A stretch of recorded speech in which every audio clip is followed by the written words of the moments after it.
Ini yang disebut dengan mustaqarrah. Mustaqar tadi di Quran surah ke-11 ayat ke-6. Ini yang disebut mustaudaah. Ya, menyebar. Di mana dia tersembunyi itu? Hanya Allah yang tahu. Makanya antum kan beraktivitas kan? Ada yang berdagang, ada yang kerja jadi karyawan, jadi gini, di pengusaha macam-macam untuk mendapatkan apa? Itu yang menyebar ini. Ya. Dan menariknya antum kan minta kepada Allah, ya kan? Bahkan setiap dalam sholat. Coba lihat, Isa aja tadi minta 4 kali. Masih ingat gak? Ya, coba duduk di antara dua sujud itu. Ya, antum baca apa? Rabbil firli wajburni war. Apa artinya warzuqni? Minta rizki. Tuh. Antum minta rizki. Antum ke pusat minta tuh kepada Allah. Ya Allah, saya minta rizki. Warzuq itu minta rizki. Ada yang belum tahu. Ya 4 kali Isa warzuqni. Setelah Isa masih minta juga. Ya Allah, berikan saya rizki. Yang tadi apa dalam sholat? Warzuqni. Warzuqni minta rizki. Antum minta ke pusat tuh, minta ya Allah, minta. Soalnya Allah disebarkan. Ambil. Cuman persoalannya yang kurang lengkap, kita nggak belajar bagaimana cara ngambilnya. Nggak tahu infonya, ini nyebarnya kemana aja nih. Yang paling repot itu adalah orang bikin usaha duluan. Usaha ini. Memang akan dapat. Cuma karena kita nggak tahu cara menyebarnya, maka masanya lebih lambat cara mendapatinya. Dan itu nggak terukur. Nggak terukur dalam konteks apa? Dalam konteks memetakan aktivitas kita. Kadang-kadang, maaf, waktunya sholat masih sibuk nyari ini. Ya, jadi kita nggak bisa bagi kapan sholat, kapan baca Quran, kapan sedekah, kapan tilawah, kapan ngapalin Quran. Coba lihat Abu Bakar As-Siddiq radhiyallahu ta'ala anhu. Itu kan pedagang sukses, pebisnis sukses, hartanya banyak, tapi masih sempat sholat tahajud sampai khatam Quran. Masih sempat sehari punya program sedekah, sehari nengokin orang sakit, sehari bisa menyolatkan orang yang meninggal, sehari bisa nganterin orang ke alam kubur. Itu ketika Nabi tanya, siapa malam ini yang hari ini yang sempurna jamaahnya, ngacung semua.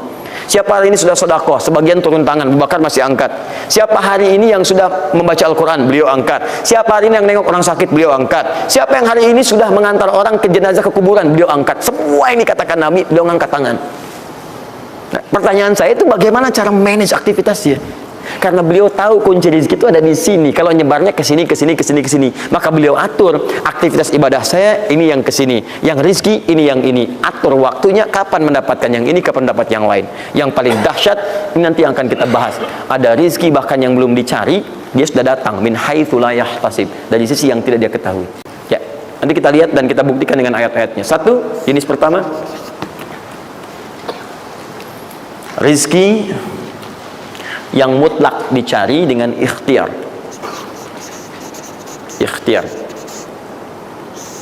Dalam tanda kurung usaha.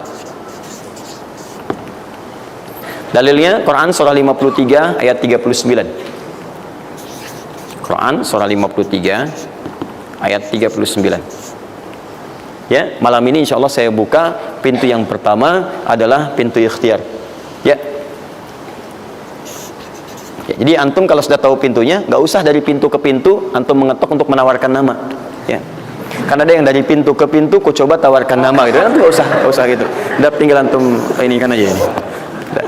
Satu, ikhtiar lewat usaha. Turunannya. Satu, Quran surah kedua ayat 168. Kalau ingin dipercepat, Quran surah kedua ayat 172. Kalau pengen lebih cepat lagi, Quran surah ke-7 oke dah, ayat 96. Dah? Sampai sini.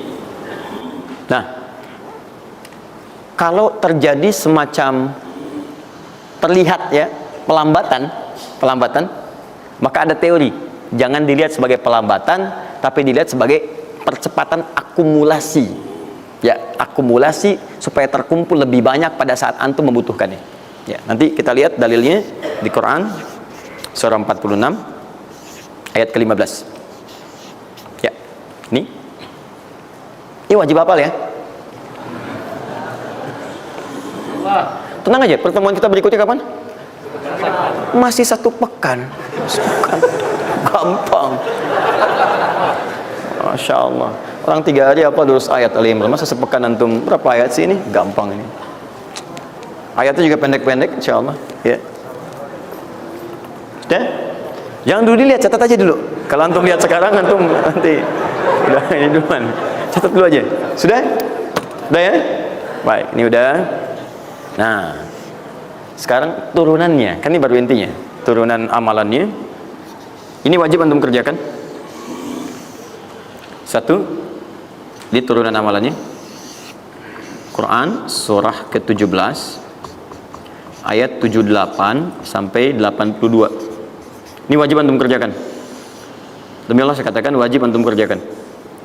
Kalau ini antum gak usah hafalkan untuk dites. Ini gak akan dites insyaallah. Tapi antum wajib amalkan saat nanti menunaikan ibadahnya. Baca ayat ini.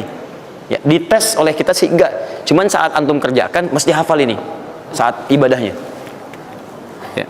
Karena antum akan baca dalam sholat. Ya. Sama aja dong. Ya. Terus kan? Terus. Quran surah ke-73 ayat 1 sampai 20. Tidak akan muncul di ujian. Insyaallah. Dah? Teruskan. Quran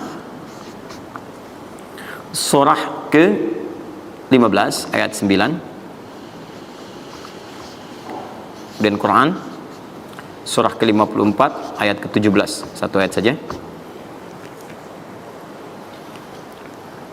Mau satu ayat, mau 4 ayat? 4 ya, boleh ya? 4 ayat ya, boleh ya? Ayat 17, ayat 22, ayat 32, ayat 40. 4 ayat. Insya Allah saya bermohon kepada Allah 4 ayat ini bunyinya sama supaya memudahkan hafalan antum.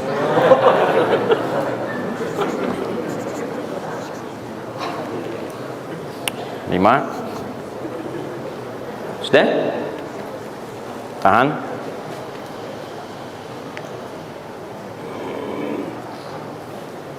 Sudah? 5. Amalkan yang Quran surah ke 51 ayat 18. Ini untuk mempercepat pengabulan doa. Jadi kalau antum minta seketika.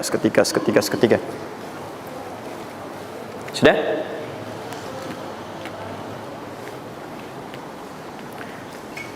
Mau saya kasih bonus gak? Enggak, bonus ini sifatnya spesial. Bahkan ketika antum mengerjakan, rezeki itu bisa datang. Dan saya langsung berikan contohnya. Tapi kalau ini saya tuliskan, wajib hafal. Siap ya?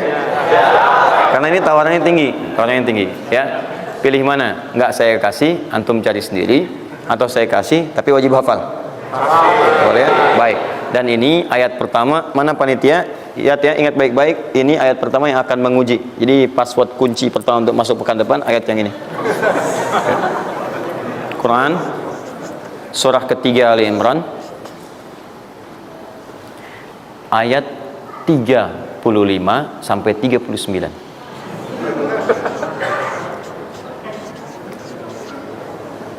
Gampang ya? Alhamdulillah. Yang akan diuji hanya ayat 37-nya, 38 dan 39-nya.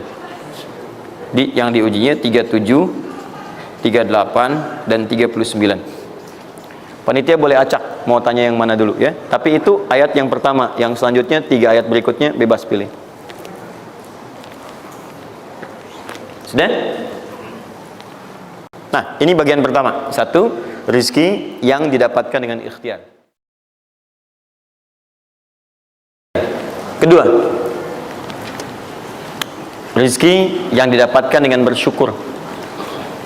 2, dengan syukur.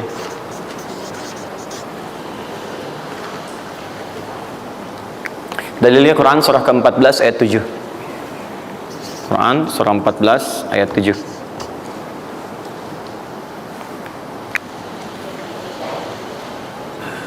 Yang saya kotaki itu yang dihafal ya. Yang saya kotaki itu yang dihafal.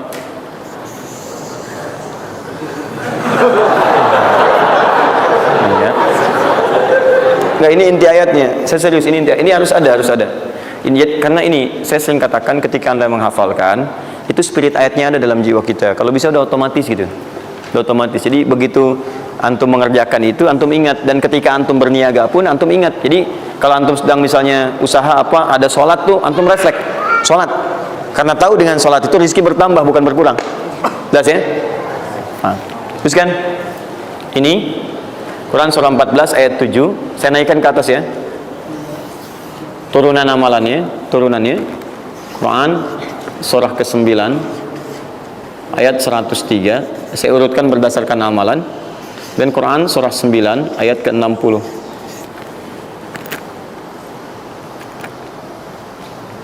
Sudah? Ingat, bahkan Allah langsung menamai ibadah ini dengan ibadah yang sifatnya bisa menambah rezeki. Cuman kadang orang nggak sadar, taunya diambil. Tapi kalau pengertian secara bahasanya sebetulnya bukan berkurang, nambah malah. Nambah. Cuman orang tuh nggak sadar ketika dia mau ditambah rezekinya, dia malah nggak mau. Karena merasanya diambil, dikurangi. Nanti kita akan lihat. Jangan lu dibuka ayatnya, Pak, ya. Itu saja. Nah, tawaran saya yang kedua nih.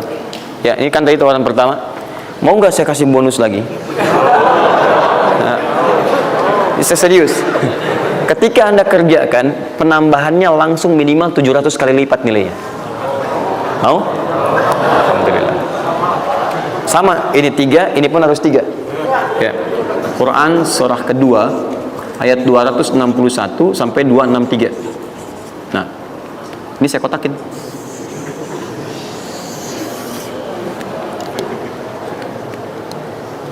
Sebentar. Quran surah kedua ayat 261 sampai 263. Saya mohon izin ya, saya lihat dulu satu. Supaya nggak online maksud saya. Pokoknya Anda online ada masalah dengan saya nanti. Nanti saya kasih di akhir, rumus cepat menghafalkan. Sudah? Tahan. 2. Nah, yang ketiga, nanti saya simpan dulu aja supaya Anda fokus yang ini dulu untuk berlatih selama sepekan. Ya, berlatih selama sepekan. Supaya nanti, karena yang ketiga ini lebih cepat lagi. Lebih cepat, saya khawatir Anda melakukan lompatan langsung pada yang ketiga. Nah, persoalannya kita mesti berurut, karena yang satu dengan dua ini keduanya saling bersinergi. Begitu yang kedua udah dapet, yang ketiga lebih mudah. Ya, karena sudah punya kebiasaan dari yang pertama tadi. Kalau saya munculkan yang ketiga sekarang, maka persoalan terbesarnya adalah kebanyakan orang nanti akan meninggalkan yang ini. Ini yang paling bahaya. Semuanya pada di masjid aja gitu kan, dan sebagainya. Jadi nggak ada di kantor kosong, di bank kosong. Jadi hilanglah kehidupan di muka bumi. Ya. Jelas ya? Nanti kalau ini udah enak, nanti saya turunkan ini yang dikejar oleh sahabat kemudian. Sampai Utsman bin Affan, Abdurrahman bin Auf tuh hobinya cuma nungguin tahajud aja. Nungguin tahajud, datang. Bukan nggak kerja, karena semuanya sudah melewati batas ini. Ini udah selesai, mereka pindah pada level yang ketiga. Ya, itu kalau tiap malam lomba, dikisahkan oleh Imam An-Nawawi dalam kitabnya Tibyan, itu lomba dengan Abdurrahman bin Auf, Tamim Ad-Dari, itu tiap malam paling minimal sekali khatam Al-Quran dalam tahajudnya. Tapi dahsyatnya, besoknya, sekiannya itu selalu datang. 60, kalau kita sekarang 60 kontainer datang, isinya emas, perak, berlian, macam-macam. Ya, kebayanglah kalau ke PTM datang 60 kontainer isinya emas, perak. Makanya nggak ada yang dikasih lagi sekarang. Nah, lihat sini, sudah? Saya mulai ya. Nah, ini saya harus selesaikan ini. Kita sepakat dulu sampai jam berapa kita? 11. Oh enggak, kalau Anda mau sampai jam 11 silakan saja. Saya setengah 10 selesai lah. Karena ini pembuka ya, pembuka. Kedepan kita akan lebih kompleks karena saya pengen ini dicoba sampai sepekan. Nanti akan melahirkan perubahan. Karena kedepan kita akan bicara tentang riba, tentang macam-macam dia. Itu perlu lebih fokus lagi. Ini yang dasar untuk sepekan dulu. Siap ini ya? Yuk kita mulai. 1. Rizki lewat ikhtiar atau usaha. Saya boleh teman-teman sekalian buka ini ya? Ini udah? Udah. Ya. Udah. 1. Yang lewat usaha itu ikhtiar. Ya, buka Quran surah 39, Quran surah 53 ayat 39. An-Najm ayat 39. Wa allaysa lil insani illa ma sa'a. Wa allaysa lil insani illa ma sa'a. Wa allaysa lil insani, bahkan setiap manusia itu, awas, illa ma sa'a, akan mendapatkan rizki, akan mendapatkan hasil dari apa yang telah ia usahakan dengan sungguh-sungguh. Jadi kalau Anda ingin mendapatkan apapun, mau dapat pahala, dapat rezeki, dapat ini, dapat itu, maka semua bergantung yang pertama pada tingkat kesungguhan usaha Anda. Usaha yang serius, yang sungguh-sungguh disebut dengan sa'a, yas'a, sa'yan. Sa'a, yas'a, sa'yan.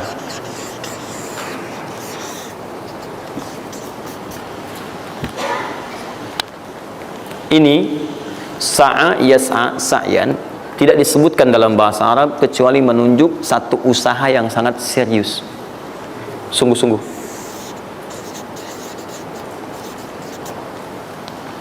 Di rizki yang pertama ini sifatnya kata Al-Quran, langsung Allah yang menyampaikan, kalau Anda mau mendapatkan rizki itu, baik yang sifatnya materi, uang, rumah, mobil, pakaian, makanan dan sebagainya, maka Anda mesti serius usaha. Usaha yang serius. Saya belum bicara bagaimana cara usahanya, tapi Quran ingin membangun komitmen dulu. Anda mau usaha enggak? Anda usaha, saya kasih, kata Allah. Jadi kalau Anda nggak usaha, nggak akan turun rezeki. Ya, nggak ada rezeki turun dengan cuman diam aja, nggak ada. Anda mesti usaha. Saat saya berada di Mesir, ada dua mahasiswa itu saling, mereka paham Quran. Mereka diskusi ingin membuktikan kebenaran Quran. Yang satu cara berpikirnya benar, yang satu keliru. Yang satu berkata, Allah kan sudah jamin rezeki kita akan diberikan, ya kan? Sampai kita wafat sempurna rezeki. Jadi nggak nyari pun pasti dikasih. Cara berpikirnya seperti itu. Ini yang dipakai oleh orang liberal sekarang. Nah, maksudnya logika semacam ini. Yang satu lagi berkata, memang Allah kasih, cuman kita mesti usaha. Dia sebutkan beberapa ayatnya. Yang satu bertahan dengan pendapatnya, dia ingin buktikan, saya masuk nanti ke masjid. Kalau di Timur Tengah itu suka ada zawiyah, tempat-tempat khusus untuk ibadah. Dia masuk ke dalamnya, sembunyi di belakang meja. Nah, di masjid itu suka ada muhsinin, para donatur, yang itikaf kasih makan, kasih makan. Hari pertama semua dikasih, dia tidak, karena ngumpet. Karena perjanjiannya nggak boleh ada usaha apapun. Hari kedua dia masih ngumpet, nggak dikasih, semua dikasih yang ada. Hari ketiga sudah lapar sekali, sudah nggak tahan. Begitu udah dikasihkan, yang muhsinnya tanya, hal min akhar, ada lagi yang lain nggak? DKM-nya jawab karena nggak tahu, kan ngumpet. Nggak ada yang lain. Baik, kalau gitu saya kasih ke tempat lain. Karena beranjak mendengar suara itu, dia langsung kasih kode dengan berdaham. Kaget kan DKM. Begitu dibuka, ada orang ngumpet di belakang meja, sudah kelaparan. Akhirnya dia ada orang satu lagi di sini, langsung dikasih bagiannya sampai dengan 3 bungkus. Begitu dikasihkan itu, teman yang kedua tadi yang mengatakan mesti ada usaha, langsung mengejar pada teman yang bersembunyi. Dan dia katakan, kan saya bilang dari awal, rezeki itu mesti dicari, walaupun dengan sama. Saya juga sama, Ustadz pemateri misalnya kan, begitu kehausan ya, kan? Nah, misal panitia datang, macam-macam. Misal tuh. Enggak, itu contoh. Saya nggak biasa ceramah sambil minum. Ya.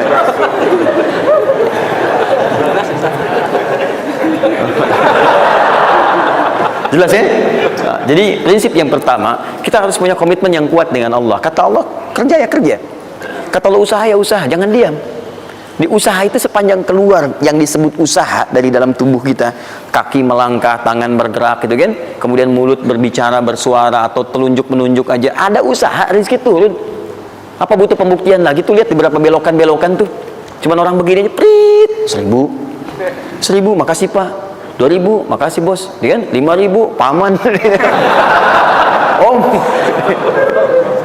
Wah, jelas ya, paham ya? Nah, ini yang pertama, usaha yang serius. Nah, ini langsung dicontohkan oleh Allah. Bahkan kalau Anda serius, nah perhatikan, ini jejaknya langsung ditemukan dan diabadikan dalam Al-Quran. Ada beberapa tahapan yang mesti kita tahu. 1, 2, 3. Perhatikan cara keseriusan yang digambarkan dalam Al-Quran. Teman-teman, kalau saya sebutkan sa'ah dalam Al-Quran, mungkin agak banyak kita mencarinya, butuh energi. Tapi kalau saya ilustrasikan begini, antum insya Allah akan lebih cepat menemukan. Kalau kita haji atau umrah, kemudian ada ritual setelah tawaf, namanya apa? Sa'i. Apa itu sa'i? Tuh kan, lari-lari kecil. Kalau lari-lari besar, maraton. Kan sudah saya tuliskan di atas. Sa'i itu kan dari sini tulisannya. Ya, Dari mana sa'i itu? Safa ke Marwah. Ya, buka Quran surah kedua ayat 158 paling kiri di pertengahan. Innas safa wal marwata min sya'airillah faman hajjal bait aw i'tamara fala junaha alaihi ay yattawafa bihima man tatawwa khairan fa innallaha syakirun alim. Lihat sini, ibadah ini kenapa dinamakan dengan sa'i? Dan sementara orang sekarang agak kurang tepat menerjemahkan dengan lari-lari kecil. Itu dalam bahasa Arab lari kecil bukan sa'i. Dalam bahasa Arab lari-lari kecil itu bukan sa'i. Ingat baik-baik kalimat ini. Kenapa dinamakan dengan sa'i?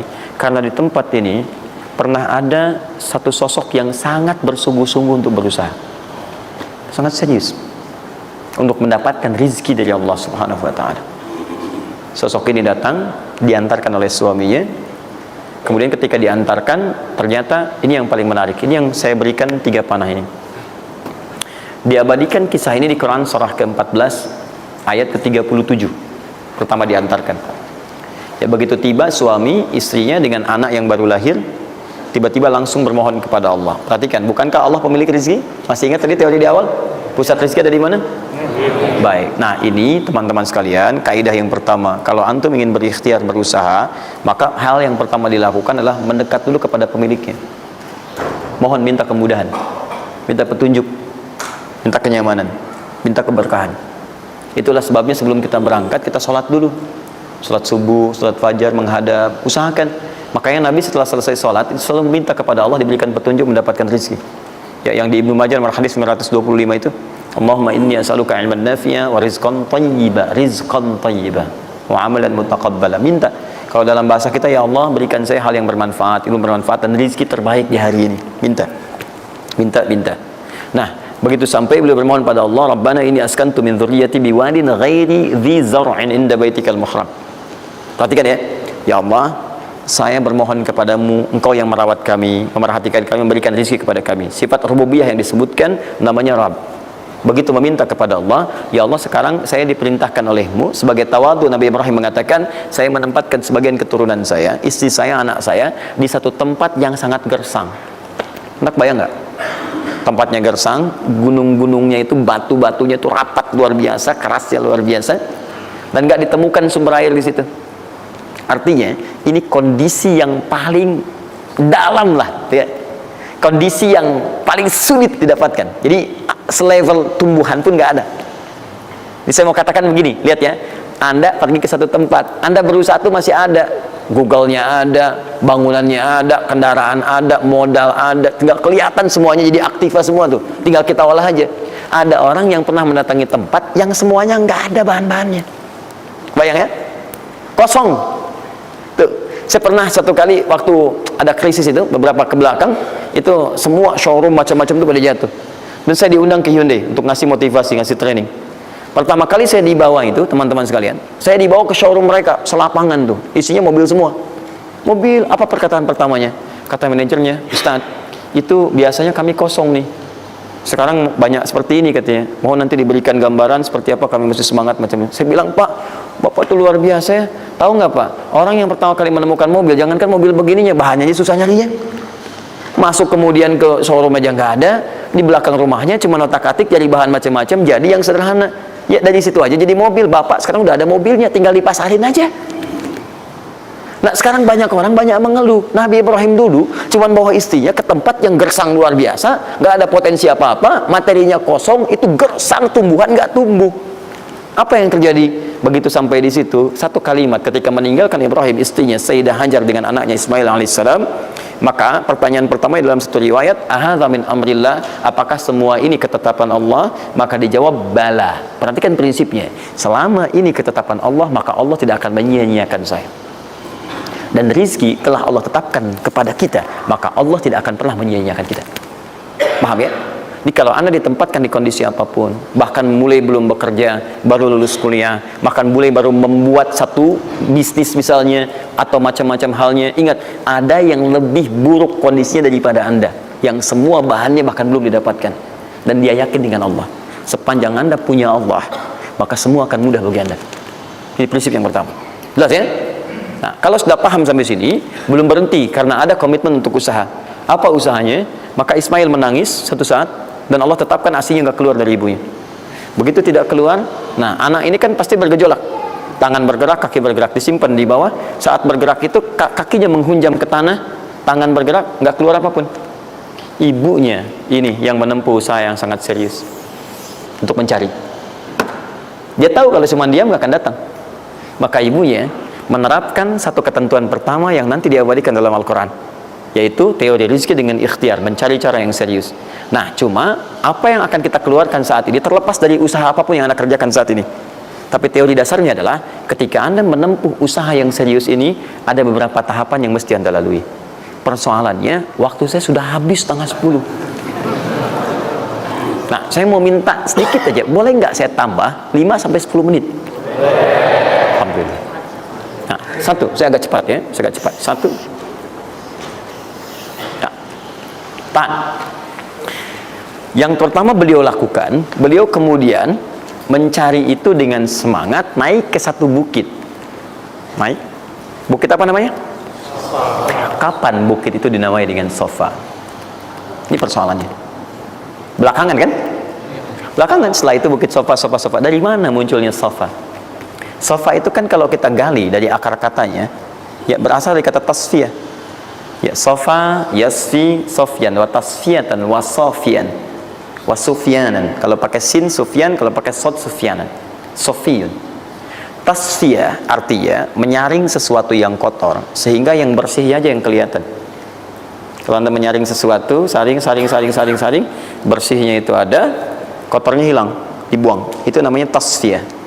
Pakai ta, sod, fa, ya, ta. Ini hasilnya disebut dengan sofa. Orangnya disebut dengan Sofi atau Sufi, perempuannya disebut dengan Sofia. Jadi kalau ada yang namanya misalnya Sufi atau Sofia, ini orang yang mampu menyaring segala yang kotor dalam dirinya sehingga yang keluarnya yang baik-baik aja. Kalau bicara ada yang provokasi, mau ngucapan yang kotor dia tahan, keluarnya yang baik. Mau melihat ada yang kotor dia palingkan, dia yang baik. Itu Sofia. Perempuannya, laki-lakinya Sofi, ya, atau Sufi. Baik. Nah, Sofa, kenapa disebut dengan Sofa bukitnya? Karena pada saat itu, walaupun tidak ada modal, situasinya sulit, beliau bisa menyaring keadaan dirinya, sehingga menghilangkan yang kotor-kotor dalam benaknya, dan yang ada cuma prasangka baik kepada Allah Subhanahu wa Ta'ala. Maksudnya Pak, kalau Anda ingin memulai usaha, sehebat apapun, walaupun gak ada modal, gak ada apapun, hal pertama, modal terbaik yang Anda mesti lakukan adalah berprasangka baiklah kepada Allah Subhanahu wa Ta'ala. Sofa. Positive thinking kepada Allah. Allah sudah janjikan kepada saya, maka saya akan memenuhi apa yang Allah perintahkan, dan akhirnya Allah memberikan apa yang dijanjikan. Betul ya? Kalau Anda memulai dengan perasaan yang baik, yang positif, nanti Allah akan angkat Anda berada di puncak seperti Sayyidah Hajar naik ke atas bukit itu. Betul ya? Dan perasaan Anda pun akan enak. Tapi kalau belum apa-apa Anda sudah negative thinking kepada Allah, maka mohon maaf, jangankan rizkinya, maka usaha Anda pun tidak akan maksimal, effortnya akan sangat kurang. Anda baru mau ke kantor, terus tiba-tiba melihat mendung, ya, terus orang udah mulai macet, terus negatif muncul di situ, ya mendung, macet. Terus apakah dengan mengatakan ya mendung dan macet, kemudian macet itu akan terurai? Mendung itu akan sirna? Tidak. Sampai Anda bikin status pun nggak akan pernah kelar. Ceklik hari ini Bekasi macet, terus Anda ngapain? Jadi kalau Anda mau mengawali sesuatu, maka positive thinking kepada Allah. Bismillah, Allah yang bikin mendung, Allah yang bikin terang, nggak ada bedanya. Bismillah, saya diperintahkan, saya jalan. Tak bisa, kemudian saya coba cari alternatif. Macam Anda usaha, paham ya? Nah, kemudian bukankah seseorang berusaha itu ingin mendapatkan sesuatu? Puncak hal yang diinginkan, yang diharapkan itu bentuknya rizki. Tapi sifat ingin mendapatkan sesuatu, puncaknya disebut dengan marwah namanya. Sesuatu yang sangat diharap, diinginkan, marwah. Perhatikan baik-baik. Ya. Saya mau tanya begini, dari Sofa ke marwah, berusaha dengan serius Sayyidah Hajar. Lihat sini, Sofa itu kan di atas kan, terus turun kan, turun, tahan sini. Begitu ke sini, melihat ada peluang di sini. terlihat seperti ada oase, maka dipercepat jalannya. Makanya di sini sekarang ada tanda lampu hijau. Ya, begitu nyampe sini untuk laki-laki lari-lari kecil, perempuan jalan cepat. Ini karena ibadah yang disebut dengan sa'i sering diartikan dengan lari-lari kecil. Ini berlari ini teman-teman, jalan cepat ibu. Ini sesungguhnya awalnya ini melihat di sini seperti peluang ada oase di sini di Marwah, banyak air, maka dipercepat jalannya. Sampai di batas ini ragu lagi, betul nggak ya? Apa cuma fata morgana? Tapi yang paling dahsyat adalah dia memastikan dengan ikhtiarnya. Saya mesti pastikan dulu, jangan menduga-duga. Dikejar sampai ke atas. Begitu kepastiannya tidak ada sama sekali, ternyata fata morgana saja. Dari sini balik lagi, mungkin di sini ada. Ya, balik lagi ke tempat tadi, balik dilihat sini kayak ada betul di sini. Balik nyampe sini fata morgana. Bola balik, bola balik, bola balik sampai dengan 7 kali.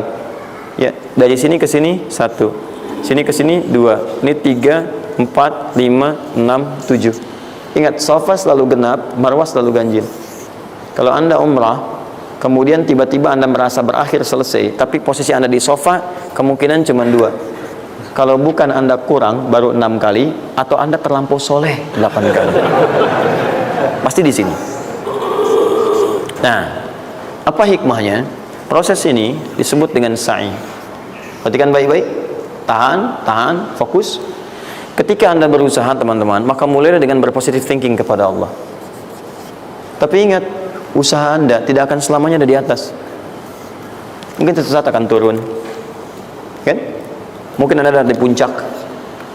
Mungkin suatu saat Anda turun. Mungkin kadang ada di puncak, kadang stabil aja. Tapi kalau Anda melihat peluang, cepat kejar selama peluang itu baik. Itulah yang dimaksud dengan kompetisi yang sehat. Ada dapatkan, kejar. Ada tender, ikut tender dengan cara yang baik, cara yang normal. Ikut. Kalaupun bukan rezeki Anda, nggak ada masalah. Dan jangan pernah macam-macam lah. Saya dah ajar kan nggak pernah nyogok sama malaikat. Malaikat cepat sini dah gitu. Saya kan istri Nabi gitu ya. Kalau minta apa saya kasih, kan nggak pernah.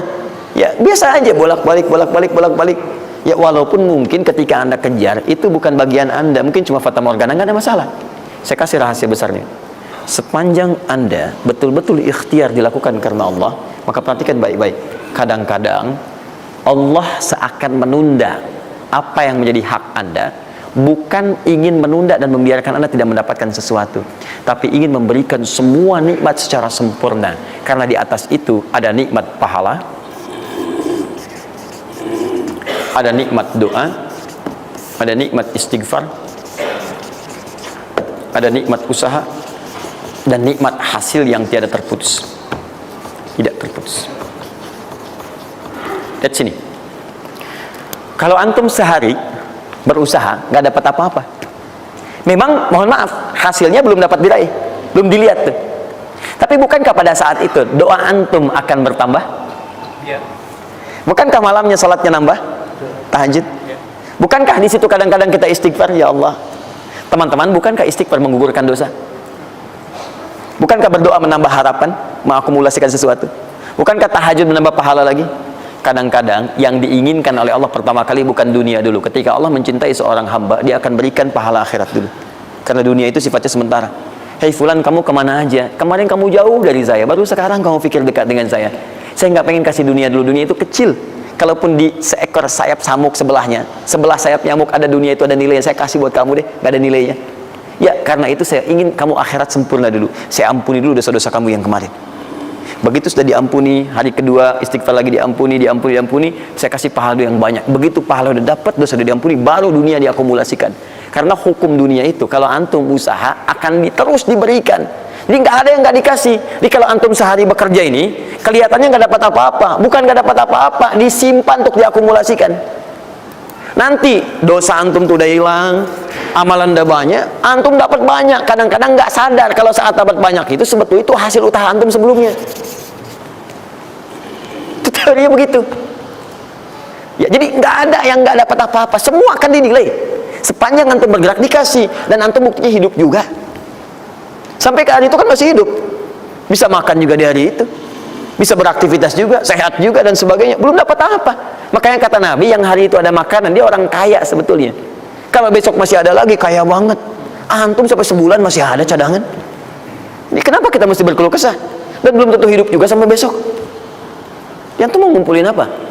Nah, maka prinsip yang terbaik adalah ketika antum berikhtiar, ikhtiar usaha yang maksimal. Tapi jangan khawatir kalau antum kerja sehari nggak dapat, 2 hari belum ada usaha. Jangan khawatir teman-teman sekalian. Rumus yang mengatakan semua ketika badan bergerak maka rezeki dituliskan untuk keluar.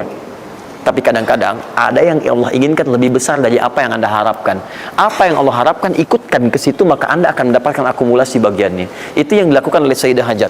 Begitu beliau kemudian naik ke Marwah nggak dapat, naik ke Safa nggak dapat. Apa pernah tertuliskan dalam riwayat sedikit aja Sayyidah Hajar mengeluh? Tunjukkan kepada saya kitab mana yang pernah menunjukkan riwayat ketika bolak-balik itu kemudian Sayyidah Hajar berkata, ya Allah, saya kan istri Nabi, saya kesini memenuhi perintahmu ya Allah, ini udah capek kenapa belum turun juga? Pernah nggak? Kedua, ketiga, keempat, kelima sampai ke yang ketujuh, begitu sampai di Marwah baru kemudian diakumulasikanlah itu. Apa yang terjadi? Ibunya yang usaha bolak-balik. Airnya keluar dari mana? Anaknya, kakinya kemudian menghentak lagi. Tiba-tiba keluar air dari situ. Pertanyaan saya, ibu yang lebih tahu di belakang. Kan kalau anak itu sedang haus, pasti tangan kakinya bergerak kan? Kenapa saat pertama disimpan bergerak, airnya keluar? Sudah 7 kali bolak-balik, baru air keluar. Silakan lihat riwayatnya. Pada hentakan itu, ketika 7 kali ibunya bolak-balik, malaikat mengepakkan sayapnya. Itu yang menghantam air dan keluar air. Malaikat yang ditugaskan Allah memberikan rezeki namanya Mikail. Itu ada di Quran surah kedua ayat ke-98. Ya, man kana aduwwan lillahi wa malaikati wa rusuli wa jibril wa mikail. Mikail. Di antara tugas Mikail oleh Allah ditugaskan untuk memberikan rezeki. Yang paling menarik, perhatikan baik-baik. Begitu airnya keluar, ibunya sedang di Marwah, sedang berdoa nih. Makanya kalau sa'i di sofa ngadep ke kiblat berdoa dulu, ke Marwah ngadep ke kiblat berdoa dulu. Begitu sedang berdoa nyampe ke Marwah yang ketujuh, anaknya lebih kencang menangisnya. Ibunya mendengar suara nggak biasa, dikejar ke sini. Begitu kejar ada air. Apa kata ibunya? Lihat kalimatnya. Zam, zam, zam, zam.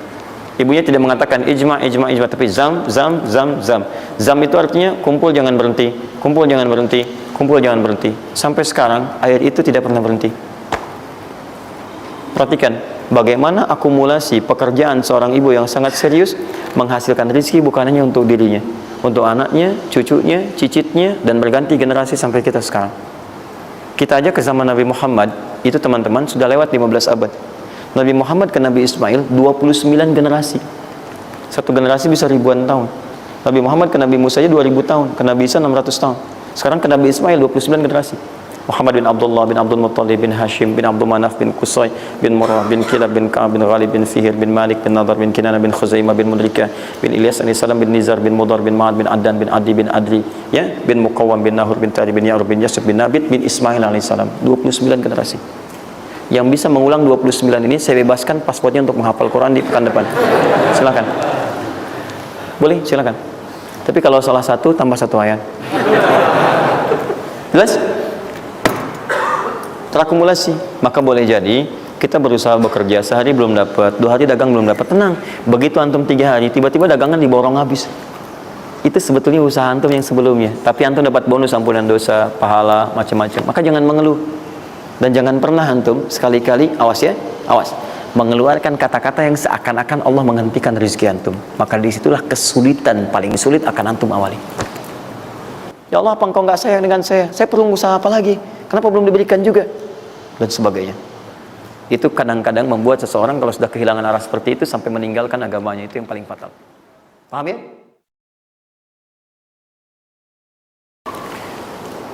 Quran surah ke-14 ayat 7.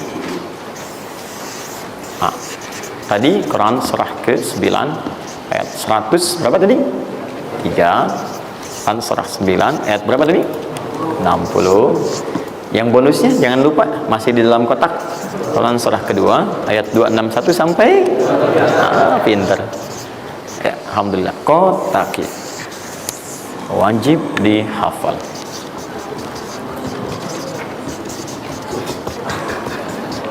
Maksud saya di akhir pasti ada yang foto. Saat foto itu kalimat ini harus muncul. Jangan di capture, jangan di crop. Jangan di crop. Fokus. Nah, sekarang rezekinya sudah ada. Bagaimana Anda mendapatkan akselerasi dari peningkatan? Ya, baik sifatnya kuantitasnya ataupun juga nilainya. Terus. Ya, maka rumusnya kalau sudah dapat dari usaha itu. Tadi kan usaha kan? Ya, ada usaha yang kedua. Masih ingat teman-teman? Yang punya rezeki siapa? Nah, sekarang Allah tawarkan, saya akan berikan kepada kamu, kata Allah, peningkatan dari usahamu dengan cara yang tidak terlampau susah. Kamu gak perlu kerja ini lagi, itu lagi, dan sebagainya. Tapi kamu tinggal mengimbangi saja. Kamu kerja, kamu amalkan juga yang ini. Apa amalan itu? Syukur. Perhatikan langsung redaksi dari Allah. Saya tidak akan menambah, mengurangi. La in syakartum la azidannakum. Ingat, la in syakartum, kalau kamu bersyukur kepada saya, la azidannakum, saya akan tambah bagimu. Jelas ya? Tambah di sini bukan menambah nominal. Ya, karena nominal itu akan tetap. Maksudnya kalau antum 100 miliar aja. Yang ditambahkan itu ada dua. Pertama, penambahan percepatan dan kemudahan dalam mendapatinya. Lebih mudah dari sebelumnya. Yang kedua, penambahan keberkahan di dalamnya. Berkah itu manfaatnya lebih banyak. Yang tadinya 50.000 jadi cepat habis, sekarang tuh banyak manfaatnya. Ya, kepake gitu. Di kalau dulu tuh semua pengen dibeli, dapat 5 juta juga, cuma semua pengen dibeli baju, dibeli gitu kan? Ya ini dibeli, lihat orang beli ini pengen beli itu. Tapi setelah antum kerjakan ini, itu asasnya asas manfaat. Kepake nggak? Manfaat nggak? Kalau manfaat itu saya dapatkan, kalau tidak mungkin hak orang lain yang Allah titipkan lewat saya. Jelas ya? Nah, sekarang lihat bagaimana cara bersyukur itu. Cara bersyukur itu ada dua. Ya, saya percepat dan di sini kita berakhir. Saya cuma tinggal punya waktu 2 menit lagi, maka saya percepat kalimat saya. Satu, cara bersyukur itu, satu, keluarkan dari harta itu bagian zakatnya kalau sudah memenuhi unsur zakatnya. Keluarkan dari bagian harta yang didapatkan. Kalau antum bekerja dapat gaji, dapat macam-macam, masuk nisabnya, muncul haulnya, kaidah pertama keluarkan. Dah, keluarkan. Nggak usah mikir, nggak usah macam-macam. Dah, 2,5% keluarkan. Itu 2,5% itu paling minimal. Kalau mau 5% keluarkan. Ingat rumusnya, kenapa disebut zakat? Di antara makna zakat itu adalah annama, sesuatu yang berkembang, nambah. Ya. Zakat itu ada at-tahara, ya, an-numu, ya, sesuatu yang berkembang. Di dalam bahasa Arab sekarang investasi disebut dengan annama wal istifmar, sesuatu yang diinvestasikan. Jadi ketika Anda zakat sebenarnya bukan mengurangi harta, menginvestasikan harta untuk ditambah. Minimal 10 kali lipat dari sebelumnya. 10 kali lipat. Jadi kalau Anda misalnya keluar zakat, taruhlah misalnya 25 juta, ya, Anda dapatkan. Terus 2,5%-nya diambil dari situ, berapa? 2,25, ya? 2 juta, 2,5. Anda keluarkan tuh. Maka Anda pada hakikatnya sedang melipat gandakan harta Anda 10 kali lipat dari sebelumnya. Jadi Anda akan dapat dari situ 22,5 juta. Bentuknya bisa macam-macam. Ingat, rezeki itu kan bukan hanya uang. Tadi saya katakan, ya, bisa jadi proyek baru datang nilainya segitu. Bisa jadi apa lagi? Bisa jadi dijaga kesehatan, nggak sakit selama sebulan. Biasanya cek lab ini itu dan sebagainya, ya kan? Kolesterol macam-macam habisnya segitu. Bulan itu nggak ada apa-apa. Terus Anda berkata, alhamdulillah nih sekarang saya kelihatan sehat, gini-gini, hasilnya positif. Padahal Anda itu dihasilkan lewat zakat, lewat macam-macam. Nah, misalnya nggak ada konflik, nggak ada masalah di hari itu, yang kalau diselesaikan nilainya 22 juta. Masa marah dengan istri macam-macam. Mama kenapa sih mah gini. Papa mau damai. S9 Note. Wah, beli S9 Note harga 15 juta, ya.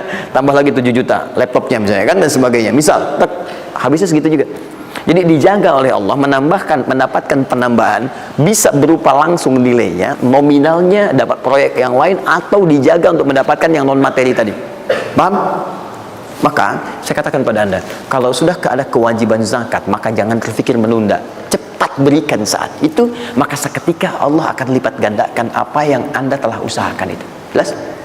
Jadi yang pertama, kalau sudah ada kewajiban zakat, cepat ambil.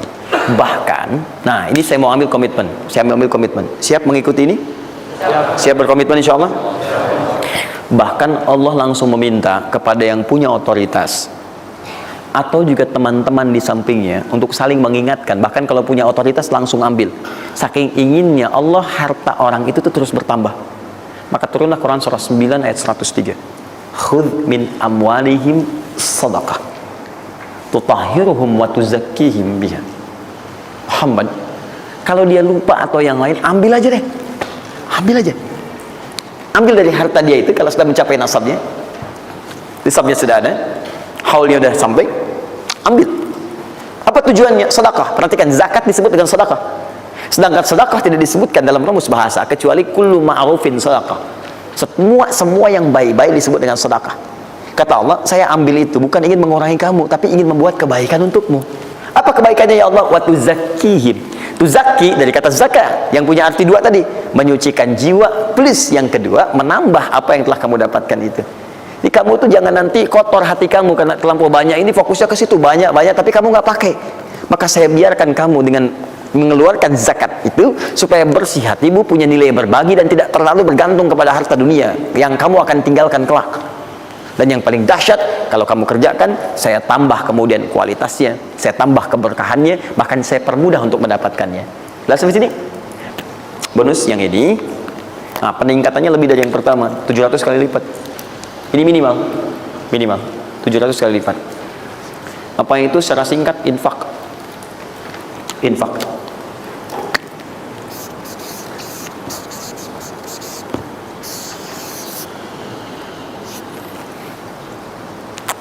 Sudah? Afalul ladzina yunfiquna amwalahum fi sabilillahi kamathali habba ambatat sab'a sanabil fi kulli sunbulatin mi'atu habba wallahu yudha'ifu liman yasha wallahu wasi'un 'alim. Sampai ke ayat 263 sampai ke qaulun ma'ruf, ya, dan seterusnya. Lihat sini. Allah tawarkan satu amalan yang dengan ini bisa melipat gandakan sampai 700 kali. Ya, ada yang sifatnya pahala, ada yang lain-lain dan sebagainya. Ya, sederhana. Kalau Anda mau infak, mathalul ladzina yunfiquna amwalahum fi sabilillah. Baik, kalau Anda mau infak, yang infak itu bukan infak biasa, tapi infak digunakan untuk fi sabilillah. Fi sabilillah. Ini bukan zakatnya. Kalau zakat jelas sifatnya kewajiban. Zakat itu nggak bisa nawar, harus keluar. Tapi infak tidak. Infak itu dibagi dua, ada yang wajib, ada yang sunnah. Infak di sini bicara yang sunnah. Ya, infak wajib itu infak dari suami kepada istri dan keluarga. Infak, ya, itu infak. Singkatannya nafkah. Nafkah itu infak. Dari mana dalilnya Ustaz? Quran surah keempat ayat 34. Ar-rijalu qawwamuna 'alan nisa bima faddalallahu ba'dahum 'ala ba'din wa bima anfaqu min amwalihim. Ya, suami punya kelebihan dibanding perempuan, diberikan kekuatan oleh Allah untuk berusaha mencari nafkah. Nafkah itu bahasa Qurannya infak. Di antum itu memberi infak pada keluarga wajib. Wajib. Ya, tidak apa-apa ibu berdoa minta yang banyak, Bu. Minta. Suami dimudahkan, itu janji Allah kok. Jangan minta sedikit, Bu, minta yang banyak. Minta yang banyak. Karena antum, teman-teman, mencari 1 juta. Tapi ibu menjadikan 1 juta itu cukup untuk sebulan. Itu nggak mudah. Ya, maka berpartner di situ. Ya, saat suami keluar atau ibu yang berbisnis sekarang dan sebagainya bermohon kepada Allah minta kebaikan. Ya, tapi spesial untuk kepala keluarga, ketika dia mencari nafkah itu Allah berikan nafkah untuk satu keluarganya. Ya, kalau ibu yang punya hobi bisnis dan bukan pencari nafkah, itu yang diberikan cuma rezeki ibu aja di situ. Ya, sepanjang dia bukan pencari nafkah. Tapi kalau pencari nafkah, itu semua rezeki keluarga diberikan di situ. Nah, saya tuliskan dulu supaya fokus ya. Infak ini, kalau Anda mau keluarkan di jalan Allah, maka ada 5 golongan yang utama. 5 golongan. 5 golongan itu, ini masuk ke dalam kotak tadi yang wajib dihafalkan. Tambahan. Quran surah kedua, ayat 215. Cepat, waktu saya tinggal 5 menit. Kalau Anda terlampau lambat, saya tidak akan bisa menyampaikan rumus cepat menghafalkan apa yang telah saya wajibkan. Ya, jadi fokus baik-baik. 5 golongan ini Anda nanti lihat Quran surah kedua ayat 215. Yas'alunaka madza yunfiqun qul ma anfaqtum min khair. Kalau punya mau infak, ya, rumus pertama Anda mesti keluarkan yang terbaik. Jadi, yang terbaik, ingat, yang terbaik. Kalau uang sifatnya cari, jangan yang sudah kucel, nggak enak dilihat dan sebagainya. Cari yang paling bagus, yang ini itu yang diberikan. Ya, kalau makanan seimbang. Kalau Anda beli sama-sama hangat, jangan yang satu udah dingin, satu ini berikan pada orang, tidak. Kalau pakaian masih layak, bagus, ini berikan. Lihat baik-baik pada siapa itu disampaikan 5 golongan. 1 lil walidain, orang tua. Orang tua itu cepat sekali. Anda nggak usah tunggu orang tua nelpon Anda. Karena sifat orang tua nggak akan minta. Cuman kadang nanya kabar, apa kabar, gitu kan? Nah, cuma Anda harus paham kondisi seperti itu. Sama seperti Anda, mama tahu makannya nak ya. Lapar ya, waktu kecil kan begitu. Anda pun mesti bisa baca sinyal orang tua. Kalau udah telepon, nanya kabar tuh, nggak usah ditunggu. Begitu Anda ada kelebihan, langsung berikan. Paham ya? Bahkan jadi wasilah nanti lain waktu kalau sudah waktu luas saya berikan gambaran. Bahkan saat susah pun, saat macam-macam pun, itu ada rumus nanti berikan infak pada orang tua. Maka ketika orang tua mengatakan, ya Allah berkahi anak saya mudah ya, itu langsung mengguncang arsy. Nanti saya tunjukkan hadis-hadis sahih dalam kajian spesifik nanti ketika kita masuk ke dalam babnya. Di riwayat Al-Bukhari dalam kitabnya Al-Adabul Mufrad. Bagaimana perannya orang tua begitu penting bagi keberkahan dan pencarian usaha kita. Ya. Kemudian wal aqrabin, kerabat terdekat. Kerabat terdekat. Kerabat terdekat itu sifatnya ada dua. Bisa kekeluargaan. Ya, keluargaan, anak paman, bibi, ya ponakan macam-macam dan sebagainya. Ya, kemudian bisa juga tetangga kita nih yang samping-samping. Akrobin, yang paling dekat dengan kita. Mereka itu sangat menentukan. Kalau antum nggak perhatikan, berbahaya juga bagi kehidupan antum. Antum sukses di kantor, tapi nggak perhatian sama tetangga. Begitu ada maling macam-macam, malah didorong tuh sama tetangga. Biarin aja, habisin. Bukan, memang nggak pernah perhatian sama kita, biarin aja gitu kan. Nah itu kan yang repot ya. Wal yatama, anak yatim 3. Yatim itu cepat sekali. Tapi jangan berlebihan. Ya nanti terakhir saya tutup lah. Yatim wal masakin, orang miskin. Wabnis sabil, orang yang kesulitan di jalan. Ya, orang yang kesulitan di jalan. Anak siapapun dia, sepanjang dia sedang kesulitan, sifat orang kesulitan itu kalau dibantu, maka suara dia itu akan langsung memberikan jawaban kepada Anda. Jelas ya? Baik, tahan sini, tahan. Fokus teman-teman. Termasuk Ibnu Sabil di situ nanti, itu ada yang diartikan dengan orang-orang yang semacam belajar. Ya, kalau di luar itu banyak yang kayak ngasih beasiswa ke orang yang belajar, yang sebagainya. Ada yang pengajar, ada yang macam-macam. Itu cepat juga itu. Nah, mempraktikkan kelima itu pakai rumus yang ini yang tadi, yang 261, 263. Lihat ya, lakukan karena Allah, bukan karena yang lain. Paham ya? Dan melakukan karena Allah itu diarahkan untuk mendekatkan diri kepada Allah. Lihat cara infaknya. Misal, antum ingin ngasih misalnya kan? Nih. Saya mau ngasih pakaian yang Allah sukai. Kasih baju koko, kasih sarung, ya kan? Bisa kalau dia mau sekolah, kasih perlengkapan sekolah, berikan mushaf, berikan mukena, berikan macam-macam. Ya untuk misalnya biaya sekolahnya, kalau bisa bergantung pada antum, sekolahkan ke tempat yang Allah sukai dan sebagainya. Itu cepat sekali investasinya. Dan pahalanya nggak akan berkurang, ngalir terus. Jadi kalau dia baca Quran, tuh dapat pahala dan seterusnya. Dan itu sampaikan dengan cara yang bijak. Kalau sudah ngasih, saran saya lupakan. Jangan diungkit-ungkit, lupakan. Makanya bahasa Qur'annya qaulun ma'rufun wa maghfiratun khairum min shadaqatin yatba'uha adza. Kata-kata yang baik ya dan maghfirah, permohonan ampun, maaf. Ya kalau nggak bisa ngasih minta maaf, langsung kemudian lupakan. Jangan diungkit-ungkit, jangan macam-macam supaya tidak hilang pahalanya. Begitu sudah itu dilakukan, itu lebih bagus. Bahkan saat antum nggak punya pun berkata baik lebih bagus daripada ngasih tapi seringkali diungkit-ungkit atau dengan kalimat yang tidak menyenangkan. Dikasih kan, aduh mas terima kasih ya sudah dibantu gini-gini, nggak apa-apa, itu kan rezeki cuma titipan dari Allah, hak ibu juga, hak kita bersama, ibu kan miskin misalnya. Itu paling nggak enak ya. Dah cukup, saya tutup. Ini yang saya mohon maaf ya, mungkin teman-teman yang lain punya kebiasaan. Saya tuh kalau ada ulama atau yang lain baik, saya contohkan dari sana. Tapi kalau nggak ada atau ada pengalaman kita yang baik yang kira-kira tidak menghadirkan perasaan yang berlebihan, saya bagi, mungkin antum bisa ikuti. Nah, saya coba membiasakan yang orang-orang dulu biasakan, guru-guru saya biasakan, dan itu pengaruhnya sangat dahsyat. Kalau antum mau lebih cepat lagi, biasakan begini: menerima pendapatan dari manapun, walaupun bukan gaji atau apapun, cobalah antum keluarkan dari situ, niatkan sebagai sedekah. Ya, saya ulang ya, menerima berapa peser pun dari manapun pendapatan, coba antum keluarkan sebagai sedekah. Misal 2,5%, 5%, keluarkan aja bagi siapa. Demi Allah saya katakan, begitu antum kerjakan itu karena Allah, maka Allah akan merawat anda dan menjadikan dunia kecil bagi anda. Apapun yang anda butuhkan ada dan kecil sekali. Dan anda sudah nggak melihat, nggak ada nilainya tuh dunia itu. Ya, jadikan kebiasaan itu. Kalau ada pakaian sudah anda pakai, datang lagi yang baru, ini yang lama kasih aja, yang layak dipakai dan sebagainya. Seperti itu biasakan. Begitu anda biasakan, nanti Allah jadikan kecil dunia bagi pandangan anda.